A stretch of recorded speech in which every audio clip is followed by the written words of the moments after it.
আমরা জানি যে আজকে 3টা মন্ত্রণালয় থেকে আমরা এখানে সমবেত হয়েছিলাম। দেখুন, যে কোনো সরকারের যে কোনো নীতি বাস্তবায়নের ক্ষেত্রে মাঠ পর্যায়ে সবচেয়ে গুরুত্বপূর্ণ ভূমিকা রাখে জেলা প্রশাসকবৃন্দ এবং বিভাগীয় কমিশনারবৃন্দ। দীর্ঘদিন পর বাংলাদেশে সত্যিকার অর্থে জনগণ দ্বারা ক্ষমতায় একটা সরকার রাষ্ট্র পরিচালন এসেছে, যারা একটা অবাধ সুষ্ঠু গ্রহণযোগ্য নির্বাচনের মাধ্যমে সুনির্দিষ্ট ম্যানিফেস্টো প্রণয়ন করেছে এবং তার উপর ভিত্তি করে জনগণের ম্যান্ডেট নিয়ে এসেছে। আমাদের মাননীয় প্রধানমন্ত্রীর নেতৃত্বে ম্যানিফেস্টোতে যেভাবে বিভিন্ন সেক্টর আমাদের পলিসিগুলো ছিল, আলহামদুলিল্লাহ গত 2 মাস ধরে আমরা দেখেছি প্রতিটি সেক্টরে প্রধান পলিসিগুলো বাস্তবায়ন শুরু হয়েছে। সেক্ষেত্রে জেলা প্রশাসকরা অত্যন্ত গুরুত্বপূর্ণ ভূমিকা রেখেছে। তেলের ভোগান্তিতে ক্লান্ত? এখনই কিনুন রাইডো, এক চার্জে চলুন 100 কিলোমিটার পর্যন্ত।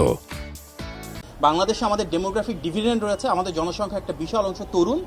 নারী এবং তরুণদেরকে প্রাধান্য দিয়ে দেশে এবং দেশের বাইরে কিভাবে কর্মসংস্থান সৃষ্টি করা যায়, সারা বিশ্বে যে ডিমান্ড রয়েছে আমাদের সাপ্লাইটাকে কিভাবে দক্ষতা এবং যোগ্যতা বৃদ্ধির মাধ্যমে আমরা কানেক্ট করতে পারি, এগুলি নিয়ে মাননীয় প্রধানমন্ত্রীর নেতৃত্বে আমরা কাজ করছি। আমাদের মূল উদ্দেশ্য লার্নিং উইথ হ্যাপিনেস বা আনন্দময় শিক্ষার মাধ্যমে এমন একটি শিক্ষা ব্যবস্থা গড়ে তোলা যেখানে আমাদের ভবিষ্যৎ প্রজন্ম একদিকে সুনাগরিকের গুণাবলী সম্বলিত হবে, ঠিক একইভাবে বাস্তব জীবনে চাকুরির জন্য, ব্যবসায়ী উদ্যোক্তা হিসেবে গড়ে ওঠার জন্য তাদের যে দক্ষতা, যোগ্যতা এবং সৃজনশীলতা প্রয়োজন সেটা আমরা ওনাদের মাঝে তৈরি করতে পারবো।